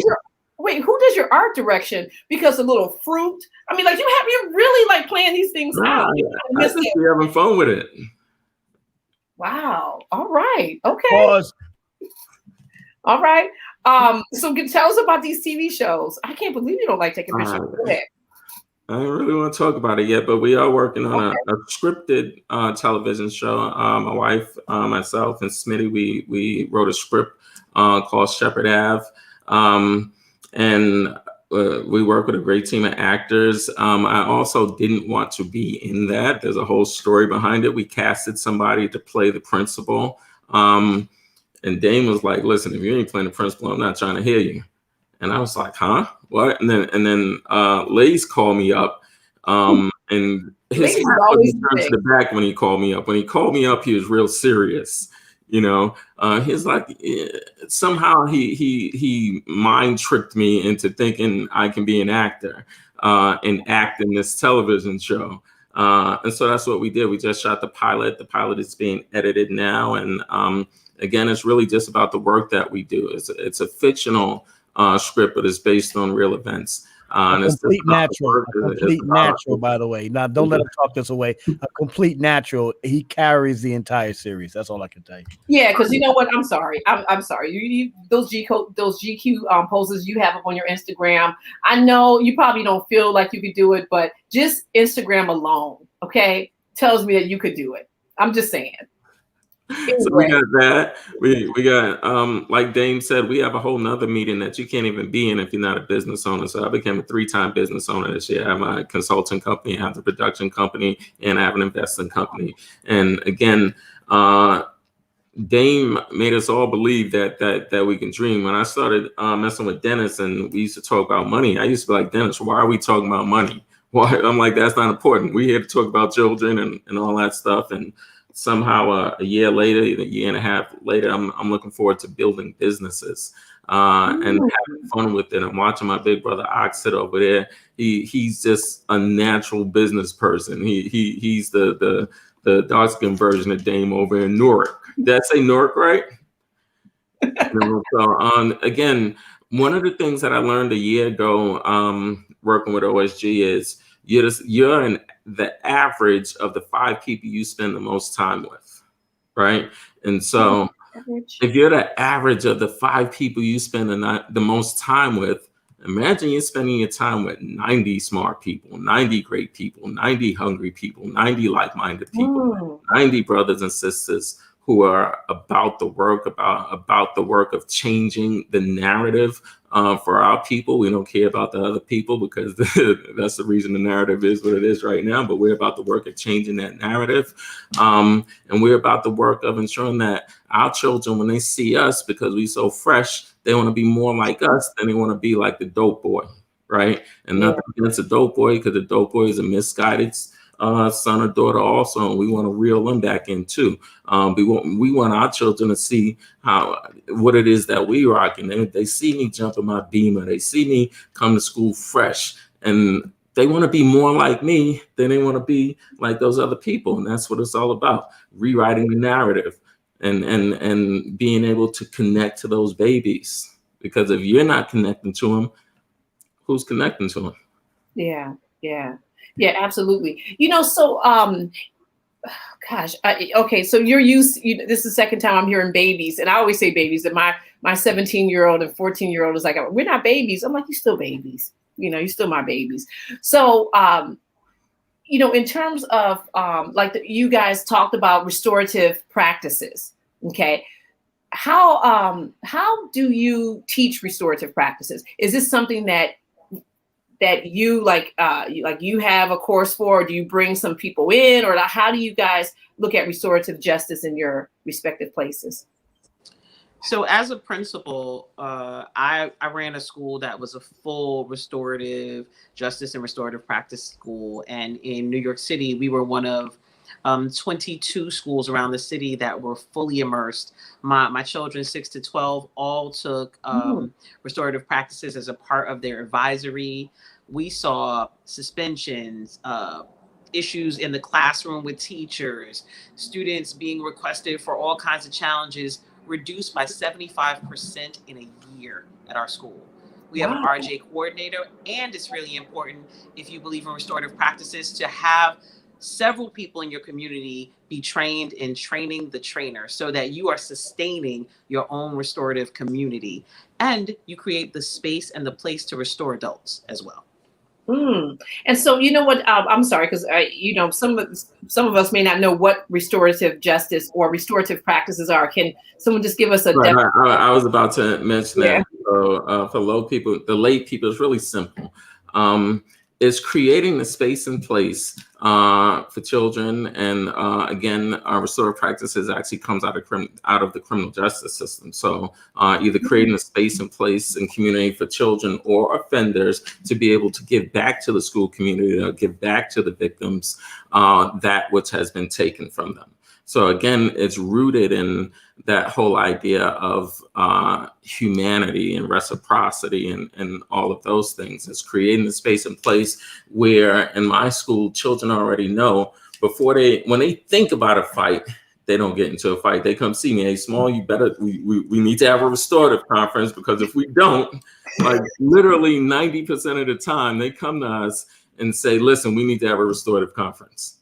Right, because if we don't, it's about to go down. So again, it goes back to Principal Akbar and focusing on the love, because restorative practices is rooted in the idea of love, wanting more for others than you even want for yourself, and creating the space and place for that to happen. To answer your first question, yes, it takes training, and it takes a lot of training. It takes at least 3 years for people to really get acclimated to the idea of, no, you can't kick them out. Right? No, you can't yell at them. It's about creating that space where love happens and where relationships are able to happen and flourish. And even when children make mistakes, creating a space for them to learn from the mistakes so that they don't make it again a second time. And it takes years to implement. But if you are truly vested in it, then the school will move forward and the community will move forward. And parents are actually the ones who are like, suspend them, whip them. I'm like, Mom, we can't whip them. Wait, you said whip them? Yeah, let me tell you. Right? It's the parents you got to really convince, because they're like, they with you, make it work. Yeah, let me tell you. I mean, I was at a school in New York City as a parent, and it was just like our school was in the paper. These parents like mounted a campaign against the first principal of color at the school. And when I tell you, I remember being in PTA meetings where things like that was being said. They were yelling, things. But unfortunately, we had the New York Times sitting there just writing everything down. It was just such a high publicity, thing that the public, just not good look thing. But that's what made me chuckle when you said whip them. Oh, gosh. The question you want to ask yourself is, why is it that African Americans, who are only 13% of the population, can cause that much fear to the other parts of the community? That's the questions you have to ask yourself, and wonder. That's because we are so incredible. We are gods on earth. Yeah. So understanding your godliness, understanding how powerful you are, you just have to stay focused. And sometimes you may have to close your ranks and allow the water and the rain to go off you, so until you build your mountain. And I think that's what's happening with OSG. We've closed our ranks and we're building our mountains. That's what. Ladies, you about to come on and work for HAPI. You tell me that's HAPI language. That's HAPI language. Listen, as long as HAPI down with OSG, I'm down with HAPI. You know what I mean? There it is. That's what's up. Let me ask you a question, please. Let me ask you a question. Since you've been asking us a whole lot of questions tonight. So you do a lot of work for the community, you and HAPI. Let me ask you, I'm gonna steal one from Damon Dash. What is your selfish dream? So my selfish dream is I actually want to just continue to write scripts and produce them and direct them. That's my selfish dream. Yeah, because you didn't have a selfish dream. I was going to get off right now, because everybody who's helping the community got to have something that they want for themselves. You know what? Yes, because but that came, ladies, that came when, you always feel like you have something in you, and then something will happen, or you'll meet somebody where it just starts to burst out. And for me, it was beginning to work with HAPI. And that's when I started to look at history and looked at, that like back in the day, like we just didn't have one job. Like, nobody was just like, oh, I'm just an astronomer. No, I was actually doing surgery. Like I was doing a whole bunch of things. And that's when I started looking at my life differently. Like, why do I have to pigeonhole myself just like in one little thing? Like I'm an occupational therapist. So I evaluate kids in all you guys at school. you guys just probably haven't seen me except for Akbar because I don't go to Jersey, right? But that's like just one aspect of me, right? And, so I'm working with HAPI. There's just so many different things, but once you understand your Africanness, then you understand how you can do multiple things and be multiple geniuses, and you can just really have, a good life. So, yeah. That's what I'm saying, sis. And that's what makes that adds the integrity to your mission, because you can also decide that this is what I want for me, because if you can't want for yourself, how are you going to want for everyone else, So absolutely. I salute you. Yeah. This is what. Yeah, I salute back to you. I tell you, but this is like this love that you guys are feeling. And the thing I love most is because a lot of times we always hear these things about us. Oh, we can't get along. We don't, blah, blah, blah. But it's like once we are in this, because one of the things is that it's all about the narrative, right? And a lot of times it's the visual narrative that we're seeing. And so we love bringing on people who love each other, because you guys love each other. I felt it in the Zoom call, even though I didn't have my OSG on, so they didn't have one. But I tell you, I was right up on that call, the official OSG.org. I was ordering my hoodie, but I could feel you guys' love towards each other. Absolutely. And Felicia, and while we are again focusing on the love, hint, while we focus on the love.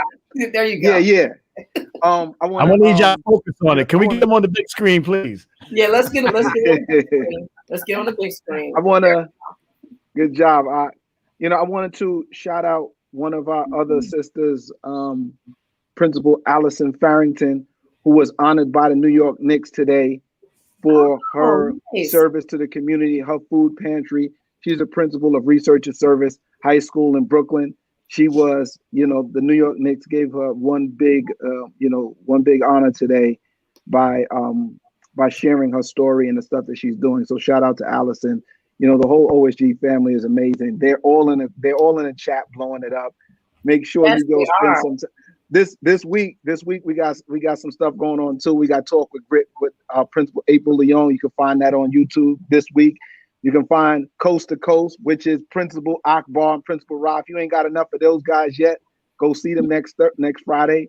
The Lions Den with our sister Simone A. Nicholas and Lays Elliott, which is every third Friday of the month. Okay. So it's just us keep pushing. We keep pushing each other, Felicia. And when you came on, you saw that love. You understood what it's about. You recognize that this isn't one of those crab in a barrel kind of crews of people. Like, literally, if you don't care about the people around you, then OSG's not for you. You know what I'm saying? That's just it in a nutshell. If you don't care about the person on the left or the right of you when you're in that Zoom conference, or above or below you, if you don't love those people, if you don't care for those people, then OSG's not the place for you, because we really about making sure that if somebody's having something at their school, something's going, that we're gonna come and support in every possible way that we can. So again, shout out to the entire OSG family who's just been blowing up the chat. Yeah. We got the OSG app too. Yes. Okay. So listen, can you tell everybody who's listening, what can they do to anchor this conversation in action for OSG? Well, what can they do? Well, again, I think one of the first things is for people to do is, again, to just, join us on Thursdays at the meetup, just come and see it for yourself. Because it's always funny, Felicia, that people always ask, where do I fit in? Where do I fit in? Where I fit? Oftentimes it has to be organic. Like, you can't force yourself to be something that you're not, or to do something you're not comfortable in doing. And it's always somebody in the crew who said to themselves, I didn't know why I fit in. And then they came and something hit and like, oh, that's why I fit in. So I think the biggest thing for us to do is, for people to be able to do is, again, come support what we do. Come to, come see us on Instagram. Come visit us on YouTube and go watch all the videos that we've ever posted. But also, too, just keep your eyes and ears open for the things that are dropping, such as Akbar's book, Lakeisha Williams' book, Akbar's book, Anissa Riley. Oh, we can't forget our sister, who's also an amazing host of her own show, Ask Dr. Riley. That's the Principal Anissa Riley. So go check her out as well. So again, we can go on for days with that, but I think in terms of ways people can actually just link up with us. Again, you got the OSG website there. You can reach us in any way that you feel fit. And then from there, what we can do is just simply link up with you and partner on some stuff. So that's why I was really glad when my brother Joel reached out to you and to me and said, you two need to get together. So, and it's funny, Joel met me online too. Like I think he reached out to me on LinkedIn because he heard Dame mention me and OSG in an interview that he had with Earn Your Leisure, and he reached out to me, and I guess the rest is history in a sense. Okay, we gotta talk. We've been trying to get at Earn the Leisure forever. We gotta have a conversation. We gotta get with them. Yeah, we gotta. So listen. Okay, we're closing now, and I just want you guys if OSG is also the plug. So we're good at sharing the plugs too. Yes, I love it. Any closing remarks? Anyone have any closing remarks? I didn't turn my light. Oh, then there was light. Go ahead. Any closing remarks? I got closing remarks. Come on. We already know who we nominating, huh? Deputy. I was reaching for the mute. First, Felicia, thank you. Well, wait, Miss Davis. Let me tell you, see, you guys have a good leader here because he laid out visually everything about you guys to me, which is like exactly what he said. He said, now you got this dope sister. She is able to talk about everything and she's so eloquent and she brings it all together. And I love it. You've been taking notes. You've been referring back. I'm like, this ain't a damn educator. This is what's up. Man. In my kids' schools. All right, go ahead. Okay, thank you for that intro. First, Felicia and the HAPI family, thank you for inviting the OSG family to share who we are, what we do, and most of all, what we believe. We are here for children, and we have also learned to lift up our own dreams through the work that we're doing for children. And so I want to thank you for having us. I also, if you want to support us, go follow us on Instagram, see what we're about, get to know us. OSG is full of educators, but we're also entrepreneurs. You can follow me at Coach by Fia. I will be launching my consulting firm in the very near future. But the talent here, focus on the love. Amen Ra's book, Revolutionary Educator. Shepherd Ave. Shepherd Ave is coming. Well, he said he didn't want to talk about it much, so I was trying to follow. And the hot sauce. Creator. You can't forget the hot sauce. Okay. Come on, Ak. And the hot sauce and West Side. Let me do it for Ak. And West Side. Dennis and Lays really lifted up something powerful when OSG began, and we are so grateful for the vision. And this is what Dennis does. Like, he's the architect. Right? Yeah. Like he can see it happening in his head and then he puts it together and brings us the voices together. And so thank you. And I encourage you to continue to do the work of HAPI and telling our stories because people need to know them and see the first people. Yeah. So thank you. Thank you. Thank you for that. And audience, you guys can just hit us up on HAPI Film. We have all of the memes that we've been using to promote this. It has all their Instagrams right there. Hit the picture, everyone's Instagram comes up. Follow them. And speaking about follow, please like and share this video, okay? Because you guys are witnessing like the first conversation with OSG and HAPI. We're gonna have more because they have like 90. You guys have 90 principals that are part of your group. About from all across the country, and matter of fact, and we even got and because of Ak, we got some folks from across the globe because we got Scotland and Ireland, Tanzania as well. Oh, so we do some. As a matter of fact, Tanzania. That's all about that. Yeah, we built their first basketball court in Arusha, Tanzania. Go and check them out. If you go on our Instagram, if you go on theirs, Makuba Center. You'll see it. It's the first basketball court, kids basketball court, and it's called OSG Court. Wow. Oh my God. Yeah. Okay.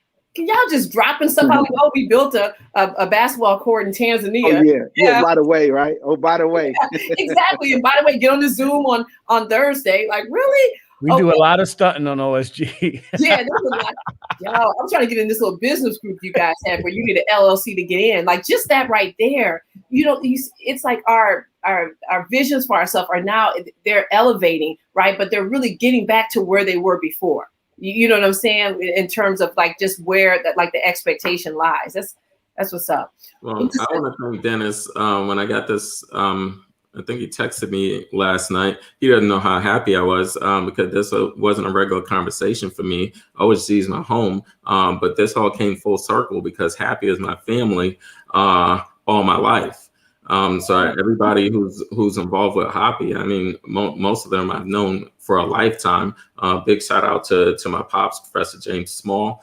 I didn't even get a chance to call him. He called me while I was working out earlier. And again, I always know that there's something divine in this work. There's something in divine in the fact that OSG got with HAPI. And again, for me, it's a homecoming and I'm very happy to be here. So thank you, Big Dennis. Just thank you, HAPI. I'm happy to be here in this capacity. And, I'm just very elated. Yes, we're so happy that you're here. You don't understand. I mean, we love your dad. I mean, like I said, he opens up our film and he closes our film. He's all up in the film. There's at any point, if we're getting on anywhere at any time, last minute, just somebody cancel, we're like, Professor Small, can you send me the link? We send him the link. And as an elder, he leads there's like a hierarchy, or not really hierarchy, but a lot of times elders can't really get online. But your dad, he knows how to get online on every platform. He does IG lives. Like that's kind of unheard of for his age group. So that's really cool. Yeah. So we love your dad. So hence we love you too. Thank you. Yeah. What's up? Yeah. Lays, you guys have anything to say in closing? I just want to thank y'all for having us, and just keep following and keep collectively. Like I said, we have to take these islands of islands of success and bring them together, and that way we can have a powerful nation. And that's how we're going to get it.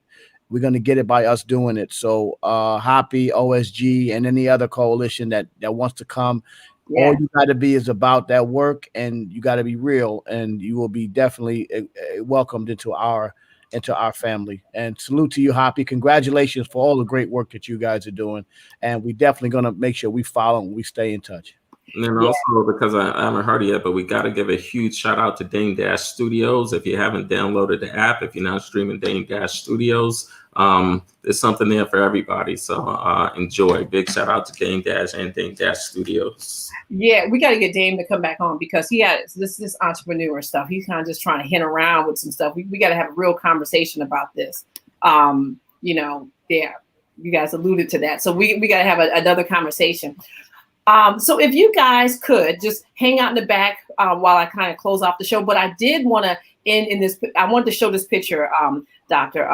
Small, if it's okay, because you actually posted it on your Instagram of you in Africa as a little person. Is that okay if I show everyone? Absolutely. Okay. I have no idea what you're going to show. Oh, listen, guys, when I, because I sit up on, you got to, as an entrepreneur, you got to do this Instagram stuff. And Facebook stuff. And I'm looking at this page, and this right here just made me smile so much. I love this picture. I thought that this was so precious. Let's see. There we go. That's when I had hair. That's when you had hair. You was a little guy. And that's Dr. Jeffries. Oh, no, the little guy is my son. That's your son. That's you with hair, and then that's Dr. Jeffries. Oh, yeah. How is your little son right now? He's going to be 20 this summer. He was 6 years old in that picture. Oh my God, these kids, it's too much. They get, oh gosh, it just makes me feel sad. It's happy, but it's sad. Like I look at my kids now. I remember nursing them, and now they're 17 and driving. Like what? It's like I can't. Okay, so you guys, if you could hang out in the back, I'm gonna close up. Actually, gonna be 21. So if he saw this, he's gonna be like, "What? You don't even know my age." 21. He's gonna be 21. 21. Oh, I love it. I love it. I love it. All right. So I want to put you guys in the green room, and I'll be right with you. All right. Thank you so much for coming on. Thank you. Thank you. Thank you. And thank you, Dennis. Thank you for saying yes. I always thank people. I'm like, just thank you for saying yes. You know, because that's half the battle. Thank you. My pleasure. Thank you, Felicia. All right. Okay, fam, listen. This was just an opener to start talking about this education piece, but really get to know these principles. This is so dope. 90 Black principals up on a call. Go to their website. You got to check out the Thursday Zoom. You will love it. And you're going to be inspired to get your OSG. I'm feeling official. I'm hot, but I'm feeling official. The film, guys, the screening, May 1st. It's very important that you guys check out this film. You will see, when you look at this film, you're like, oh my God, that's why they had OSG on there, because they are embodying our HAPI principles, all 4 of them.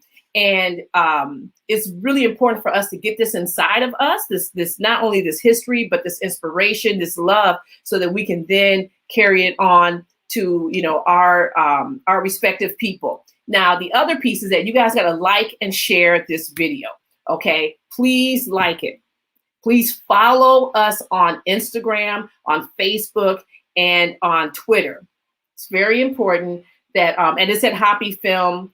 HAPI Film. It's the same everywhere on all of our social media platforms. May 1st is the screening. Please, you guys, get your tickets if you haven't so far. You know, if you haven't done it, because we have a limited tickets this time. So please get your tickets so you can check out the screening. Next week, please make sure you tune in on Thursday. We have a really cool show where we're going to talk about being an entrepreneur. Like, do you have what it takes to be one? And do you really know what you're getting into? And it's really a show that will inspire you. If you can answer yes to those questions, you know, it'll inspire you and really help you to get on your path. But I like this idea that Dame said about, you know, you can't even get into the club unless you have an LLC. That's fire. But please, guys, check in next Thursday. We're going to have 4 businesses that we're going to talk to in depth about entrepreneurship. We have Black Silt, we have Harlem Hops, the Nile List, and Nubia Apparel. These are all 4 very different businesses, but all Black owned and all people who are like yes to entrepreneurship. So without, it's just always a pleasure to sit here in front of you guys. So thank you so much. And until next time, Black Family Power. Peace. I don't know what we can talk about in this nation without talking about white superiority, honestly. Who defines the meaning of God also defines the relationship between economy and God. African Americans spent $1.3 trillion last year, making us the 16th wealthiest nation in the world. Why have we not turned those riches into wealth to develop our community?